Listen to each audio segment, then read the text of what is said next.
Welcome! Welcome, welcome, welcome! It has been an interesting week for me. For a number of reasons. A number of reasons that I would go into the obstacle category, although I don't believe in such things as obstacles. More than I do in my insane times. But when I am clear-headed, I recognize that an obstacle is merely what happens to the task at hand if I'm not present. If you're present, there is no such thing as an obstacle. There's only the task at hand. If I want to get to the park by 1 o'clock and I spill a Slurpee on the ground, it's only an obstacle. The cleanup is only, a delay if I'm attached to getting to the park. But if I simply go, oh, I have a new task at hand, it is cleaning up this Slurpee, then it changes everything. There's always just a task at hand, just a task at hand. And it's not like maintaining attachment to that future goal actually changes anything. It doesn't make the need to clean up the Slurpee any less. It doesn't make the Slurpee process any easier or more pleasurable. In fact, it makes it significantly less pleasurable. Because then while you're doing the task at hand, you are in a story of frustration and bitterness and unfairness and stress. There's a great Shakespeare quote that I go back to all the time in Julius Caesar when he says, "A coward dies 1,000 deaths, but a hero dies just one." Meaning that a coward, or all of us when we are not in our most centered space, when we have an obstacle, when we have a potential thing that's coming up, when we have a scenario that we are worried about, that stress, that worry, makes us experience that pain, that little death. So as we have these future worries, future things that may or may not ever happen, we experience a little of the suffering every time we think about it. Whereas the hero simply does the task at hand, the task at hand, the task at hand, and when it is time to face that death, he does it simply once. Easier said than done, I know.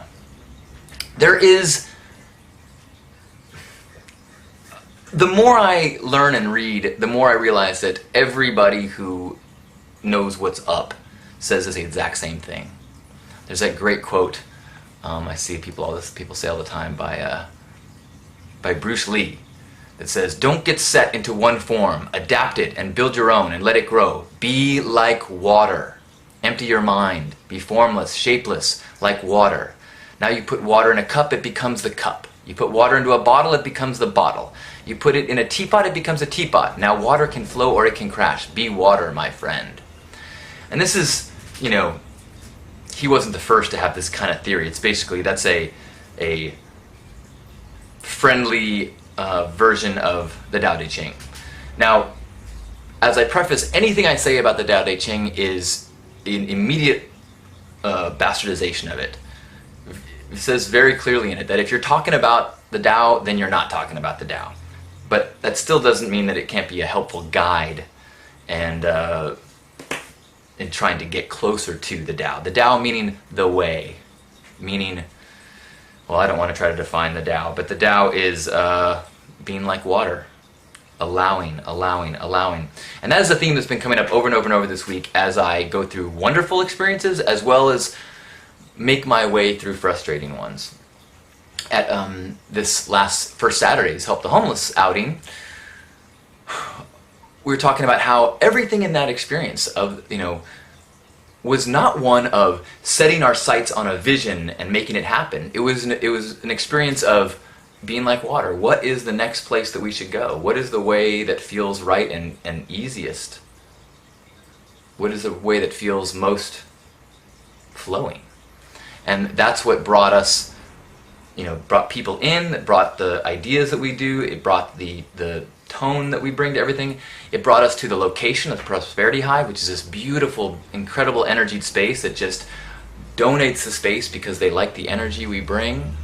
And which just that very process has amplified the whole experience for everyone there because we have this beautiful space with great energy. But again, none of this was like, we need a space. We were doing it on the street corner until someone said, hey, why don't you do it here? And it's just like, allow, flow, allow, flow, allow, flow. Now, the Tao talks about that a lot, and I'm going to read a couple of my favorite ones. Let's see. Rushing into action, you fail. Trying to grasp things, you lose them. Forcing a project to completion, you ruin what was almost ripe. Therefore, the master takes action by letting things take their course. He remains as calm at the end as at the beginning. He has nothing, thus has nothing to lose. What he desires is non-desire. What he learns is to unlearn. He simply reminds people of who they have always been.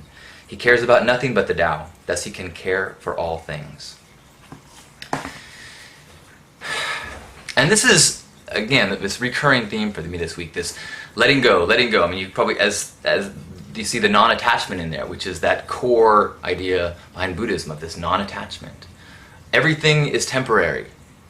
And so, again, that's there's another book I've been reading, David Deida's The Way of the Superior Man.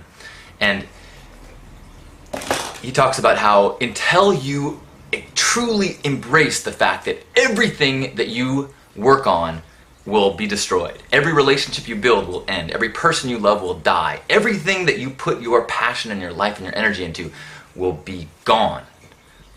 Until you can do that in your head and get that, you will not be free to be your potential. Because until then, you are still stuck in the mentality of building linear attachment. So much of our culture and our society is about that path of linear building acceptance. I keep hearing stories, it's just this everywhere, echoes of the same thing. People struggling with a story of their life and where they are and how much they've built and all of their acquisitions and reputation.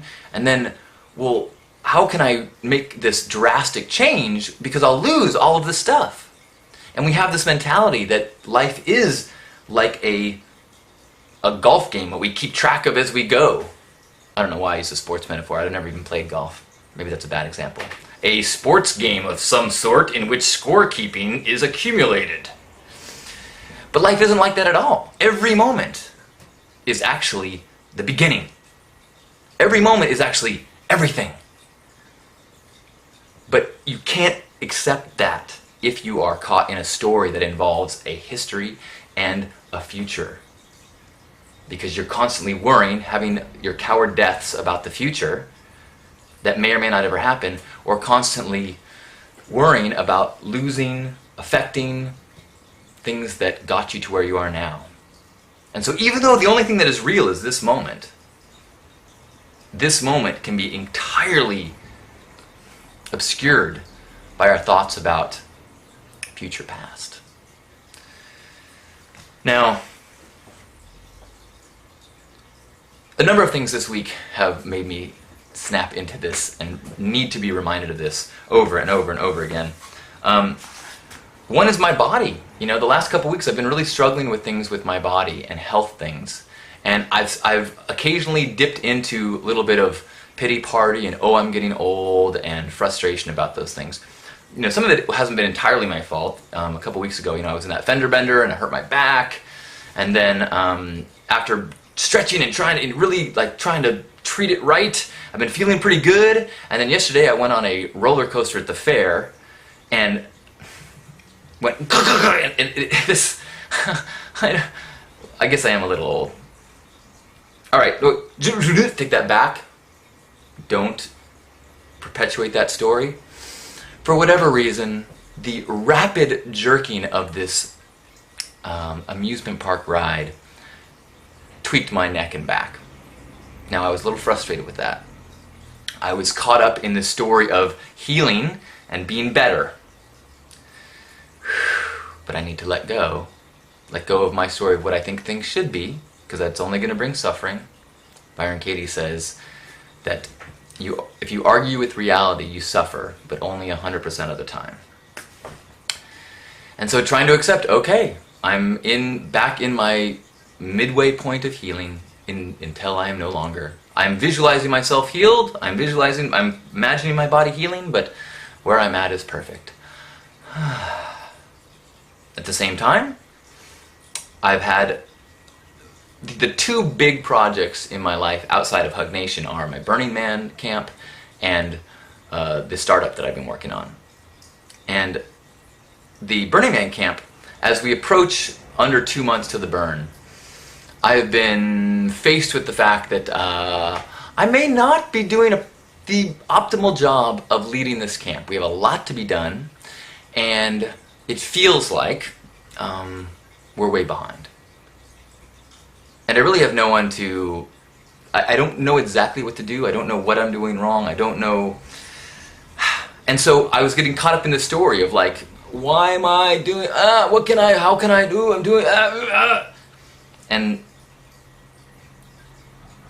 I had to keep snapping back and going, be like water. I have no idea if we have enough time to do these things. I have no idea if we're on track. I have no idea what we're supposed to deliver. I have no idea if people are going to, get motivated and take on projects and exceed any expectation or story that I have in my head. So why would I torture myself? Why would I die these coward deaths as I am worried about it? All I can do is communicate, share, open up, be vulnerable, and hope, know that everything is going to work out as it should. Who is to say what is supposed to look like when you go to Pink Heart Camp on the playa this year? Perhaps it is going to be grand and magnificent. Perhaps it is going to be something else. I'm sure it will be perfect. I tell people all the time, in our camp and elsewhere, a story of last year. On the way to the playa, the Hugmobile broke down in San Bernardino. So eventually, after trying to get it fixed, we ended up getting it towed all the way back to Oceanside to get worked on. Now, so I was a day late to the playa, and the Hugmobile never made it. Now, keep in mind, having an RV, one of the glorious things about it is that it's got all the storage and stuff, so you can bring things to the playa and have it already like kind of pre-packed and pre-organized, and you know where everything is. And so to go from that to throwing everything into trash bags and taking it to the burn in the back of a truck is like, it was frustrating. Again, this was a process of letting go, trusting. A Course in Miracles says that you have no vantage point to know if you're in advance or retreat. And so when I started to just let go, allow the flow, I do not know that I'm supposed to get there on this day or that day. I do not know which is best for the grand scheme of things. And so by being a day late, a few things happened. One, I ended up returning to San Diego and having a night where I had nothing that I was able to do.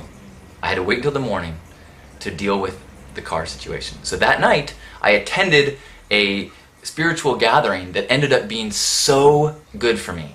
It allowed me to meditate and sit with what I wanted the year at Burning Man to be. And so it really forced me to set intentions and do all of the mental spiritual preparation for the week of Burning Man that I hadn't done because I was running around ragged trying to get the camp together.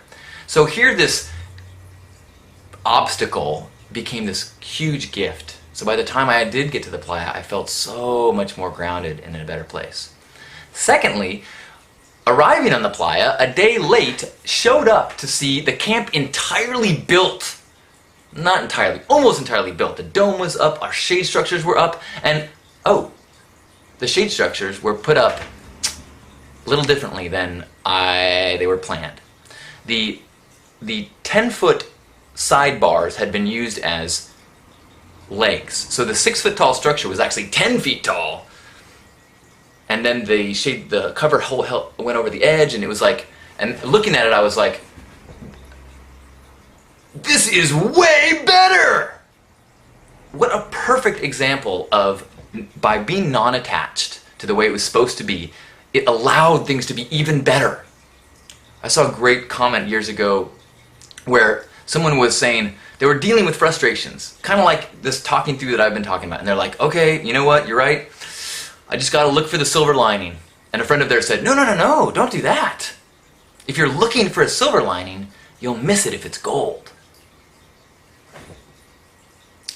Trusting the flow, not knowing what is good or bad, not being attached to your vantage point at this moment to know if this is good or bad. How many times have you had something happen to you, whether it's losing a job, ending a relationship, where as it's happening and you're in pain and you're dealing with this transition, you're like, no, and then 3 years later you're like, thank God, I was spared. And that shift is what I've been snapping my back in constantly, going, as I'm getting frustrated, I don't know. Let the flow, trust the flow. I do not have the skills, knowledge, vantage point to know if this is good or bad. The flow, however, the flow that keeps the seasons rolling and raises embryos and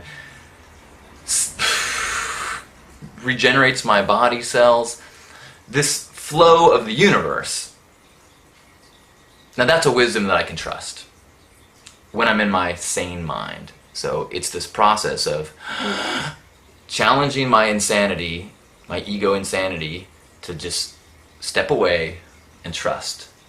Float more, steer less. And then if I feel like, oh, we're back on track, I'm starting to feel like there's movement, then paddling in that direction. Row with the flow, like we said a couple weeks ago. Now, this has been particularly important for me this last week because the startup that I've been working on, we've been building ourselves as a Facebook alternative, or an alternative to Facebook.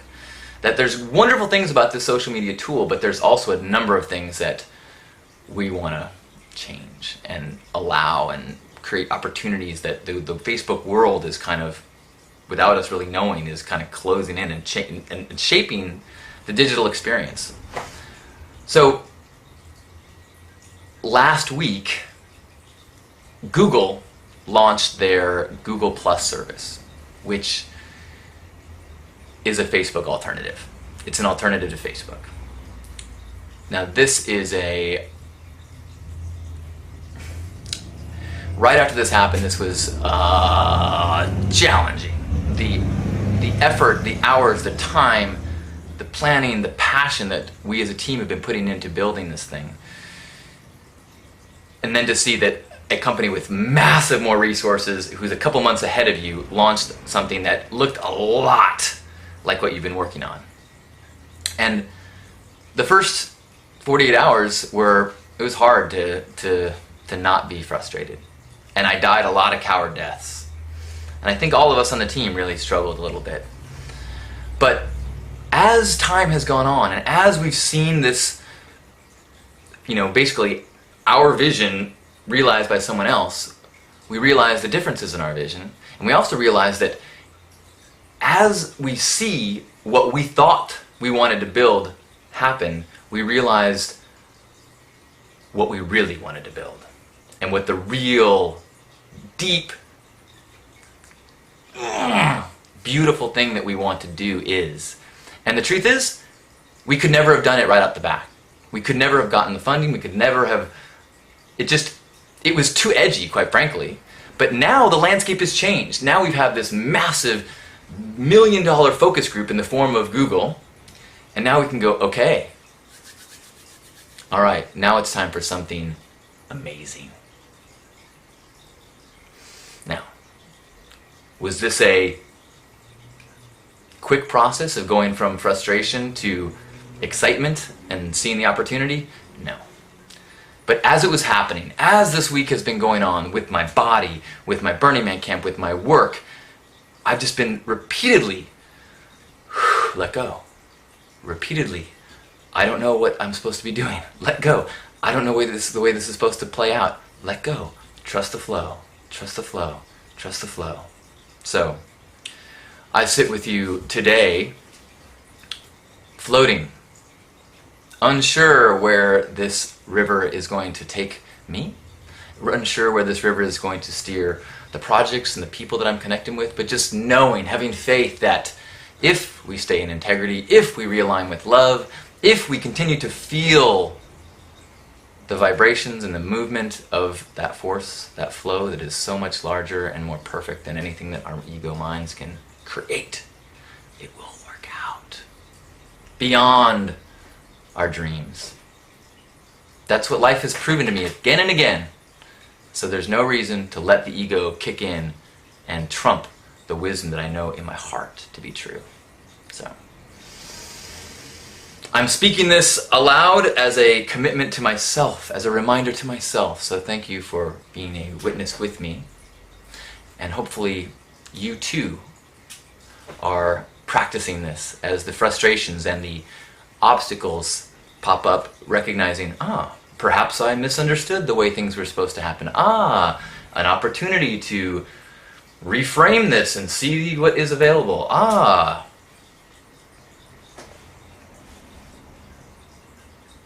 All I know is that as we share this moment, whether it's archive or live, as we surrender to something that is beyond our thoughts, into our heart, as we allow love to resonate, as this moment of connection, a non-physical, intentional, vibrational connection, as it happens, as we allow, as we open,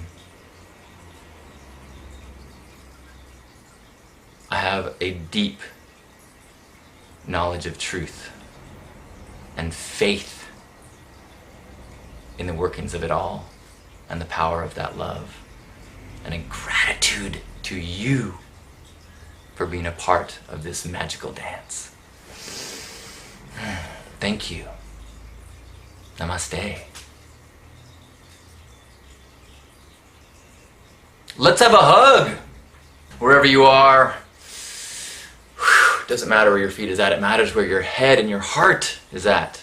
And right now we are all gathered in the intention of connection, the land of Hug Nation. So grab yourselves by the shoulders and imagine that these arms grabbing you are not yours, but the symbolic embrace of all your brothers and sisters around the planet.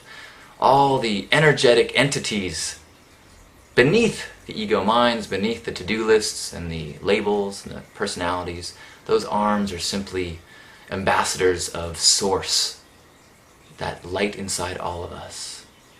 And as you are squeezing, imagine that you are not squeezing yourself, but squeezing that Source light in everyone that you know, everyone that you've crossed paths with, everyone that you've seen a comment from, everyone that you've seen on TV, every person you've heard at, and then all the people that those people love. You are squeezing them, embracing them, holding them in light and love, acknowledging that you don't care what their shell is doing or thinking or saying, that you know their heart and spirit is pure and wonderful and perfect. And we forgive them for the times they get caught up in their story, just as we forgive ourselves. And just for a moment, let's take a deep breath and recognize that we are all part of something, one thing, all expressions of a single, amazing clockwork. Take a deep breath.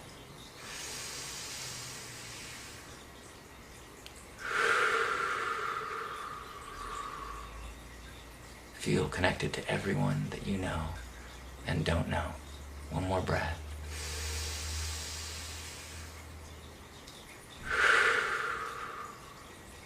On behalf of Grandpa Caleb and all the love warriors, happy Hug Nation. Thank you for being you, spreading your light, embracing love, and walking your walk. You're an ambassador and a gift to the world. Thank you. Namaste.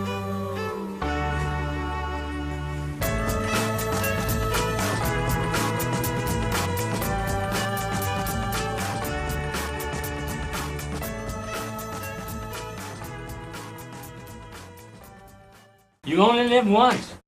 Enjoy the color.